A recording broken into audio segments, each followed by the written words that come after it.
今天我们来到汐止举办了一场呼吸道养护比鼻膏精油手作课程。大家除了可以学习到精油知识之外，我们也准备了远红外线拨筋工具，让大家在制作完比鼻膏之后，也能够肩颈按摩体验，运用精油跟远红外线1+1=2的效果，能够舒缓他们紧绷的肩颈。除此之外，我们还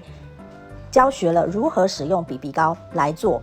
保养呼吸道的按摩手法。欢迎大家来邀课哦。